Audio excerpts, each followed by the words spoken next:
всички! Поздравявам ви с присъствието ви на нашата кръгла маса, която е организирана от Националната асоциация на ресурсните учители и е посветена на доброволчеството в България и по света. Гости на нашата кръгла маса са директори, които са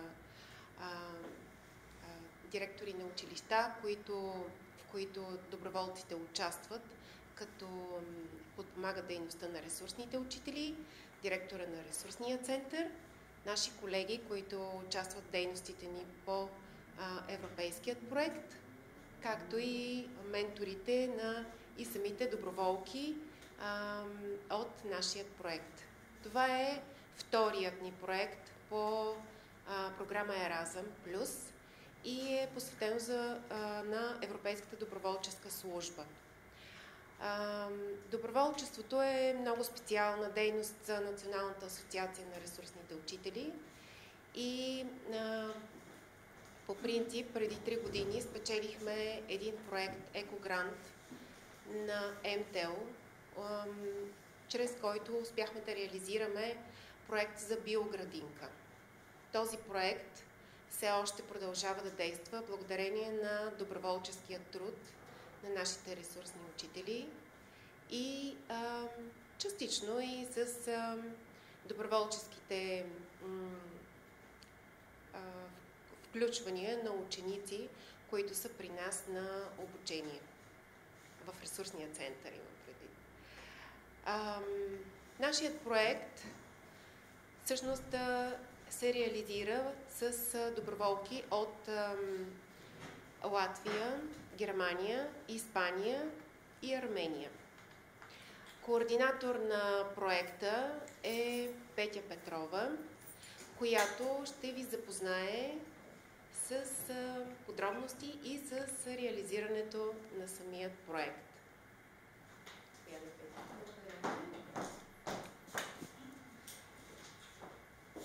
Здравейте, аз съм Петя Петрова и съм координатор на проекта, който се казва Go Green, Grow Inclusion и е Европейска доброволческа служба, ЕДС, накратко, или EVS на английски, който е финансиран по ключова дейност 1 на програма Erasmus+.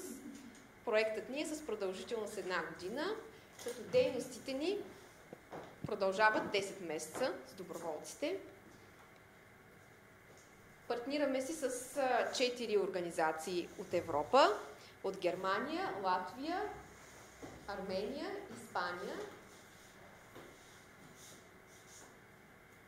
Така. Общо посрещаме 4 доброволци от тези страни. По време на учебната година, 3 пъти седмично, те помагаха работата на ресурсните учители в техните кабинети в Соло Железник, 11 основно, 1 основно и 9 основно в Стара Загора. Ресурсните учители в тези училища бяха техните ментори по проекта. Доброволките провеждаха дейности по неформално образование на децата със специални образователни потребности, отглеждаха сад за градинката и заедно с учениците подготвяха материали за етапите на развитие на растенията и грижата за природата. За да бъде тяхната комуникация с деца и възрастни ефективна, доброволците изучаваха български език веднъж седмично с помощта на учител. Освен това, доброволците подпомагаха работата на НАРО в офиса, поддържат онлайн блог за техните преживявания и създадоха и брошура по проекта. Започнахме да обработваме нашата биоградинка в двора на механик-техникума тази година на пролет, след като беше подготвена с засаждането на културите. Това е 3-та поредна година, в която отглеждаме домати, краставици, батладжан, други зеленчуци и подправки в градината. През месец юли в ресурсния център традиционно провеждаме лятна работа с ученици със специални потребности и тази година те заедно с доброволците ще участват в грижите за градинката, ще научат повече за различните земеделски култури и ще събират реколтата от своя труд. Доброволците се включиха в различни дейности, организирани от ресурсния център, в работата с деца в сензорната зала, в дейности на младежкия център в Стара Загора, в посещение на помощното училище в Свиленград и представяха и промотираха EVS сред младите хора през цялото време. За нас е от съществено значение да имаме устойчивост на нашия проект. Затова планираме да продължим съществуването на биоградинката и биологичното земеделие като форма на извънучилищна дейност дава много ценни практически и професионални умения на младежите с увреждания и развива техния потенциал. През август, заедно с доброволците, ще организираме благотворителен базар с биопродукцията. С събраните средства ще подготвим градината за следващата година. От гледна точка на доброволчеството, ние виждаме ползите и ефекта от работата с младежи от различни европейски страни и планираме и занапред да посрещаме доброволци. Въпреки различията помежду си, всички участници в проекта имаха възможността да разберат колко много ги свързва и какво могат да научат един от друг. По този начин осигурихме възможност за подобряване на социалната среда и принципа на обмяна на опит и обогатяване на собствената културна идентичност. Опитът ни по този проект е изцяло положителен, като естествено това е благодарение и на нашите доброволци, които ще се представят сега. Вики от Испания.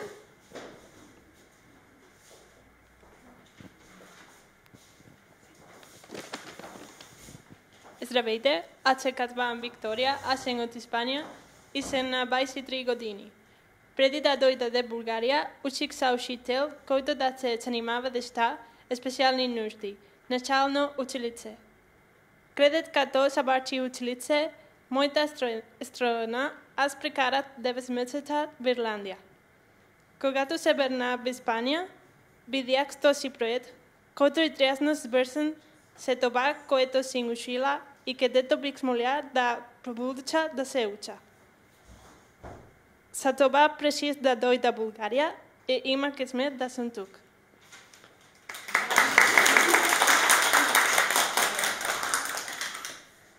So now, it's better if you have I'm going to talk now a little bit about the special education in Spain. Сега ще ви запозная с предмета на специалното образование в Испания. I don't have a lot of experience yet, but I hope you will enjoy. Не съм подготвила достатъчно речта си, но се надявам да ви е интересна. I will also talk about my experience here in Bulgaria. И също така ще ви споделя опита си, който вече придобих в България. So, how does the special needs work in Spain? Как се осъществява процеса на специалното образование в Испания? When we know that there is a child who maybe can have a special need. Ако има дете, което е със специални потребности, maybe because pregnancy problems or premature birth. Поради проблем в бременността или преждевременно раждане, the child can go to early stimulation room. Тогава детето е пренасочено към ранна стимулационна стая. The objective of this is optimize the child's development. Целта е да се оптимизира развитието на детето And prevent the emergency of deficits associated with biological, psychological or social.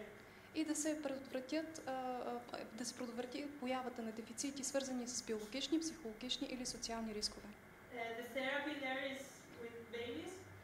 Терапията се извършва най-вече с бебета.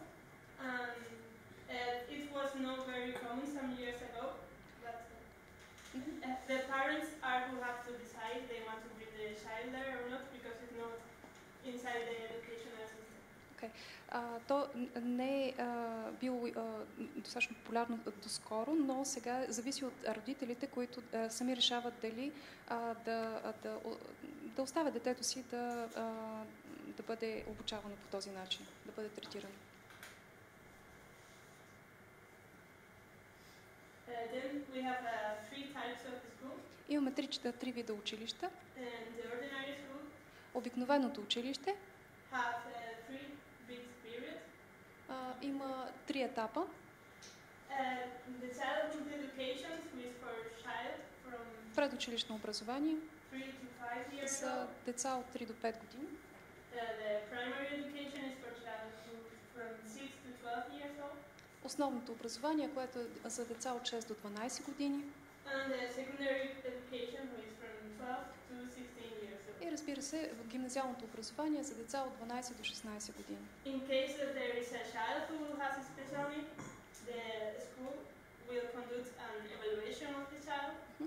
В случай на дете с специални потребности, училището ще извърши оценка на неговото състояние.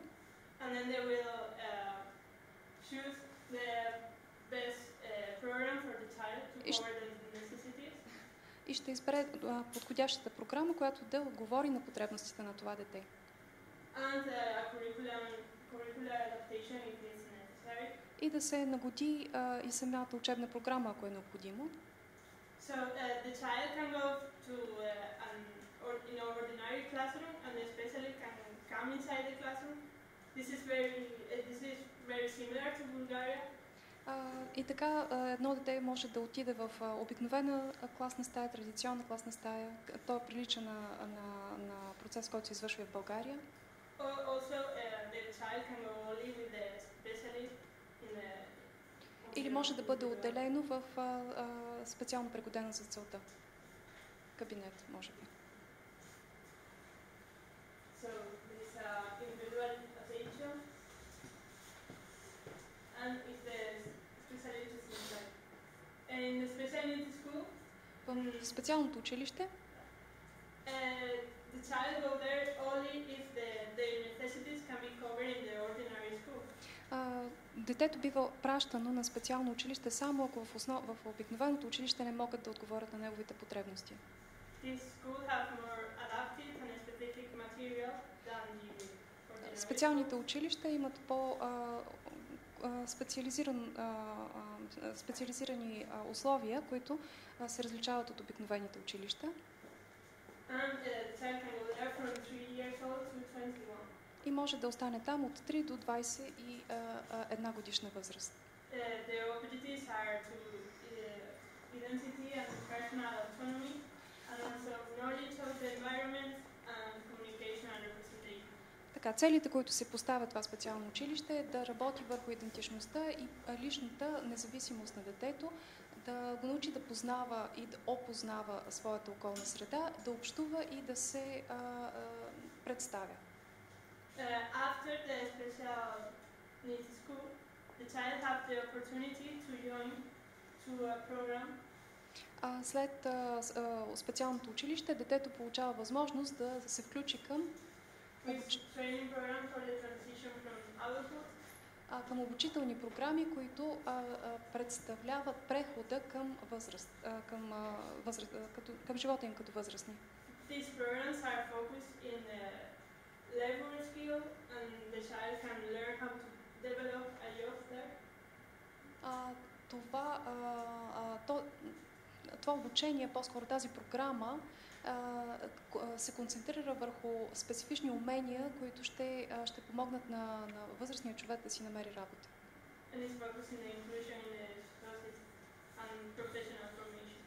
И се концентрира върху включване в обществото и професионално обучение.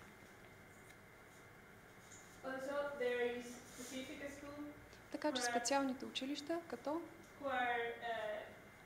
for child who have some kind of disability like deaf or blindness. Специалните училища, като училищата за деца с проблеми с слуха, с зрението. These schools are focusing on improving skills and also have sign interpreters or people who know how to teach Braille. Така, тези училища се концентрират върху усъвършенстването на умения на грамотност най-вече, като наемат преводачи от жестомимичния език, примерно, или с Брайл. There is some organizations also who have a very important labor, like ONCE, for example. It's for people who are blind, and they support that person and bring all the materials that they need and teach them how to read in Braille and improve his or her skills. Също така има и независими организации като ОНСЕ, които носят материали на детето, разбира се, книги, които са с Брайл и му помагат да усвои този език. And also there is another organization who develops another kinds of therapies that can be done in the school. И също така има други организации, които провеждат друг вид терапии, които могат да се извършват в училищата. Like people therapy or art С терапия с коне или с изкуство. Like, as many point of view are very important, but they can be developed in a school, so They have to be outside.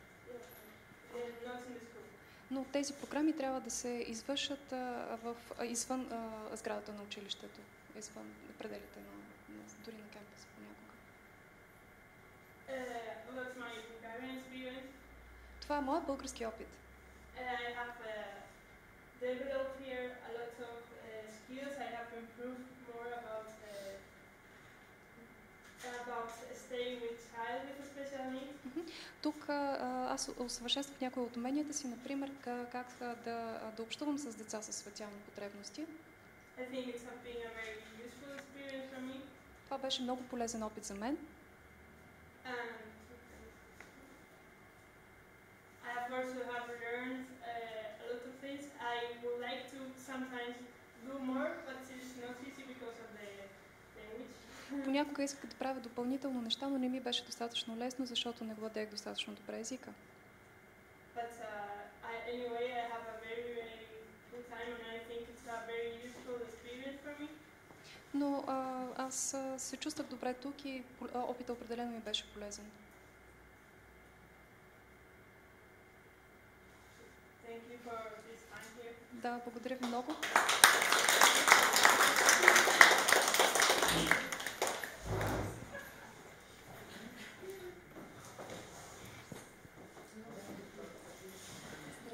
Здравейте! Казвам се Татяна Стоянова и имах огромното удоволствие да бъда ментор на Виктория от Испания. Работя в 11-то основно училище Николай Лилиев като ресурсен учител в Стара Загора и Вики посещаваше училището 3 пъти седмично.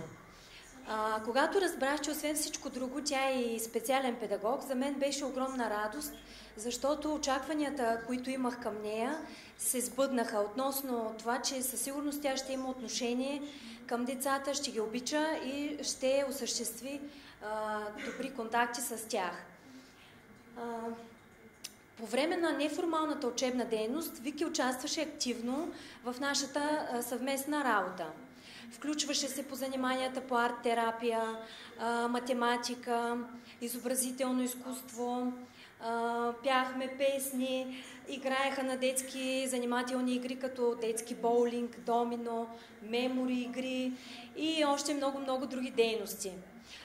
Работеше освен всичко друго и с дете с аутизъм, невербално, което не я възпрепятстваше да се занимава с него.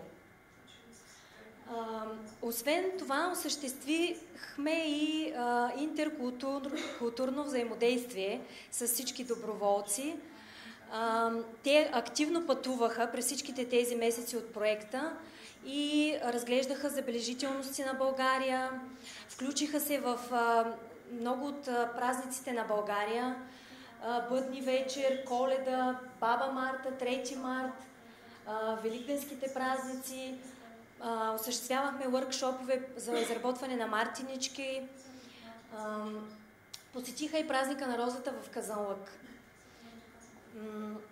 Нещо интересно, което се случи също, беше и нашето събиране в дома на така любезната Женя Гендашева, която е тяхната учителка по български тук.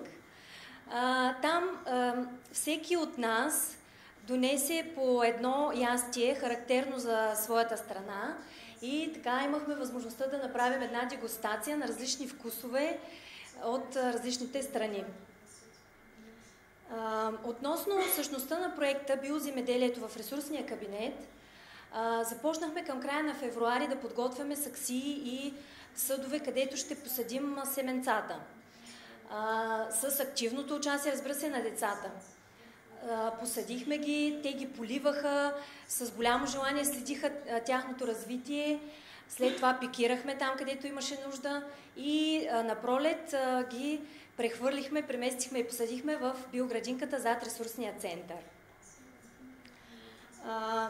Това мога да споделя от общата ни работа и благодаря на Виктория за всички тези месеци прекарани заедно, които продължават, разбира се.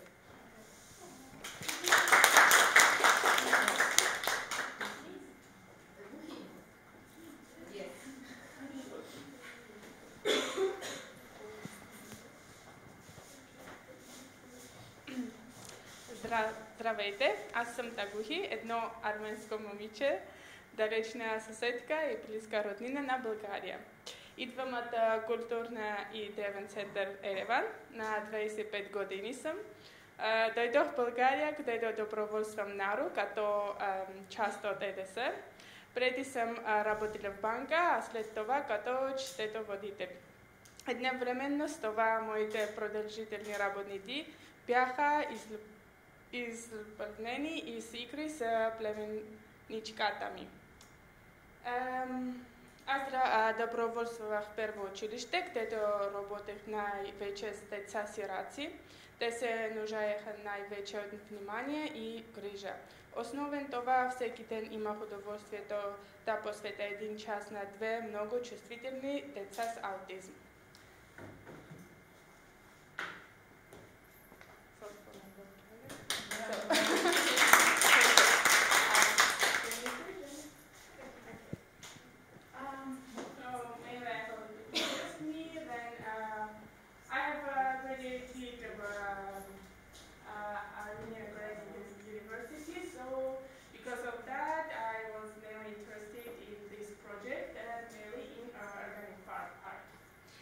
Понеже съм завършила в Армения земеделски науки, основната част от доброволческия проект, който беше поне интересна за мен, беше градинарството. Засаждането на растенията. Да. When I was applying to this project, I was mainly interested in the contributing my skills to the children who want to know more about agriculture and to contribute to develop my skills as I know that Bulgaria as agricultural country as well.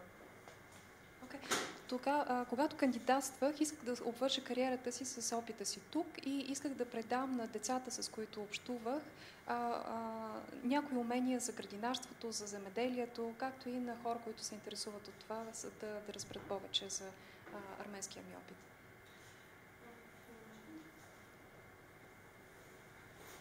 Okay, the project called Go Green Grow Inclusion, and I would like mainly to pay attention in the motto of life began in garden. Името на проекта беше да не го превеждам. Добре. Go Green Grow Inclusion, а мотото на проекта е животът се породи в една градина или в райската градина. Okay, градина. So my main aim here was that to teach the children, especially special needs children, and especially urban and citizenship children, that life is starting with the garden, and the thing that the food and the thing they eat every day, they just not from the supermarket. Further planting, growing, and people make a lot of effort to have such kind of things in order to you to be alive and to eat and enjoy it. Когато започнах да работя с децата, исках да ги науча, че храната, която те виждат, трябва да проследят още от началото, още от засаждането, още когато живота се е породил в тази градина. При засаждането на семената растенията порасват и съответно след това отиват на масата ни като храна. Те не се появяват в супермаркетите така изведнъж. И мислех точно това да бъде основният урок, който да предам на децата, които са гражданчета или пък никога не са имали шанс да отидат на село. And as I already my colleagues told, we in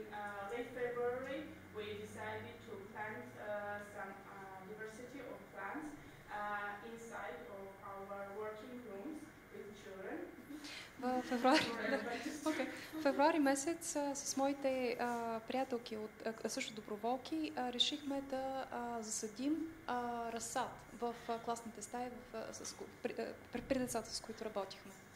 And I felt a great happiness when I saw that children was with great interest and passion involved in that therapy. И тогава бях много щастлива как децата се включиха в тази дейност и също се интересуваха от растенията, от живота, който създавахме. As you can see, we have planted together with children, then every day we watered, and every hour, every child came and asked me, did we water today their plants? And they blamed me, why didn't they have some plants to water? And I was very, very happy that they so passionate and interested. Всеки ден всъщност ние засадихме семенцата и децата наблюдаваха как всеки ден те порастват малко по малко и ме питаха, хайде да засадим, хайде да видим как расте, и се чувствах много щастлива, че те са толкова заинтригувани, че споделят моята така страст към земеделието. Now our plants have already been replaced in our outside garden and they are growing, so looking forward for our August фермерски базар. И така, разсада вече е в градината близо до училището и през август ще има базар, който очаквам с нетърпение.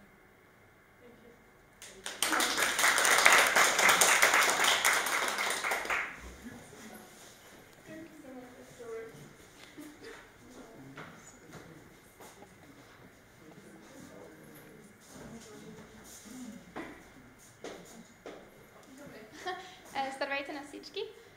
Казвам се Лаура и съм на 19 години. Аз съм от Северна Германия, но в момента живея тук, в Стара Загора. Обичам България, нейната природа и традиции и съм щастлива, че съм тук. Много ми харесва проектът. Когато отивам на работа в училището, в квартал Железник, много ме забавлявам с децата. С тях играем, учим и рисуваме. Интересувам се от изкуство, което ми помага да съм по-добра в работата си. Харесвам биорастенията в градината. Все още не уча в университет, но имам голям опит в преподаването на деца. Надявам се да прекарам добре времето, което ми остава в България по проекта и ще запазя добри спомени с всички приятели, които срещнах тук. И сега английски език.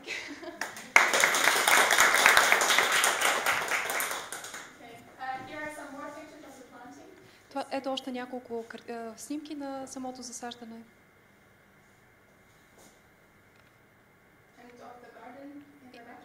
И на градината, която се намира в двора на училището. И сега ще ви разкажа за работата, която всъщност правим.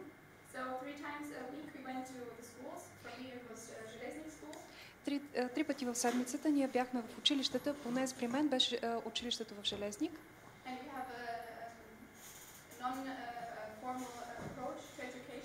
И ние също така приложихме един неформален подход в обучението с децата. Целта беше децата да научат нещо, използвайки игра, посредством игра.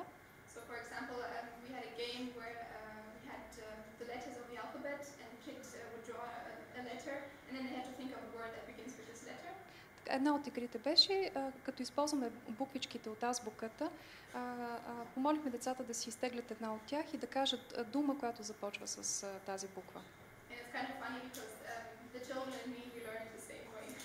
И това беше много интересно, понеже и както децата, така и ние учихме по подобен начин. Също така понякога им преподавахме английски или математика. Също така рисувахме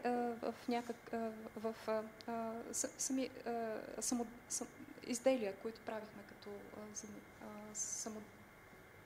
What kind of hand crafts? That's what I'm going to say. Изделия правихме с подръчни материали. Да. So especially like seasonal decorating. Като украса за сезона. Yeah, like you can see in the pictures for Easter time, or we have the martinicas. Например, мартениците или великденските яйца. And in the middle I painted a tree, and every kid in my class made a leaf to put on the tree to represent our group. Именно в средата виждате една снимка на дърво, което нарисувах, а всяко от дечиците в класа си направи листо, което да закрепи върху самото дърво. And also the art helps the children to learn, as I said before, because lately I was working on a tree, another tree. Това също помага на децата да учат и да учат по-добре. Например, аз работих върху едно дърво. With all the seasons on the different corners of the tree, because the children could learn with it the seasons in the months of the year. Като добавях из клонките сезоните и месеците, така че децата да могат да ги научат. Outside of school, we do presentations like this to talk about our project or promote EBS. Извън училище ние също организираме презентации като тази, за да промотираме дейността на проекта и на Европейската доброволческа служба. And I'm also working on a blog to have online representation of what we're doing. Аз също така списвам блог, в който описвам дейността ни и това, което се случва при нас.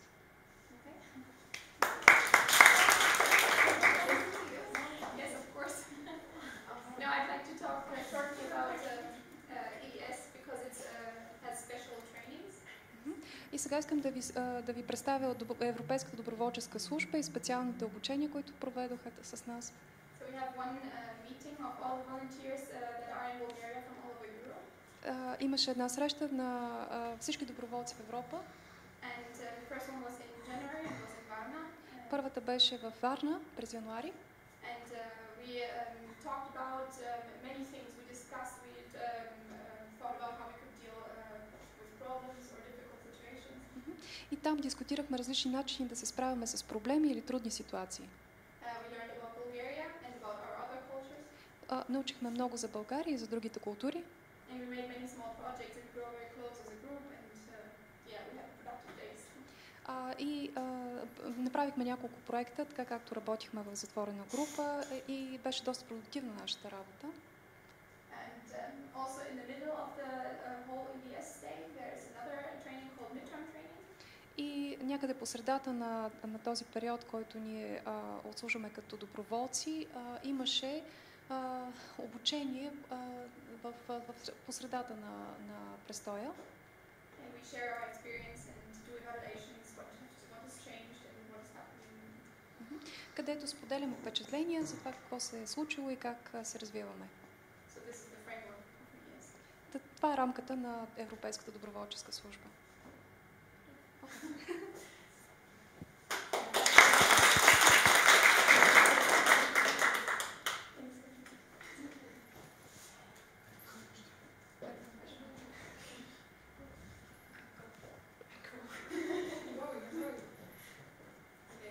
Здравейте, казвам се Рута Вилцане и...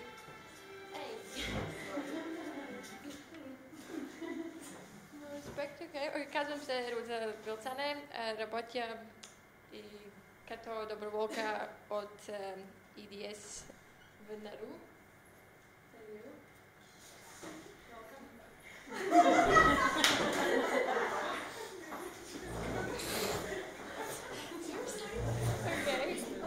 Родена съм Латвия и но живея на други страни. So, and you know, you can just... Is it coming well? Okay, fine. На 22 години съм и до сега... It's distracting me, I'm sorry.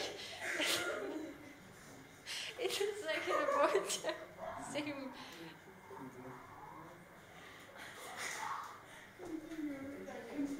Okay. Тогава съм работила като доброволка и други области. Аз съм заклета кафеджика. Притежавам великолепна котка и размерите на танк и дакел, който обожава кафето и хората с творчески идеи.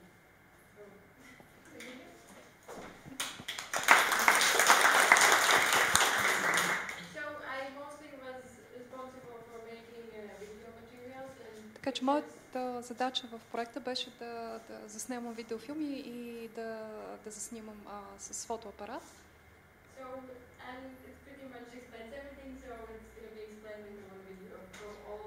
Така че ще ви покажа един видеозапис, който ще обясни всичко, което сме правили до сега, като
Естествено. Това беше нашето представяне на проекта. Благодаря, че се отзовахте на нашата покана всички тук. Това е.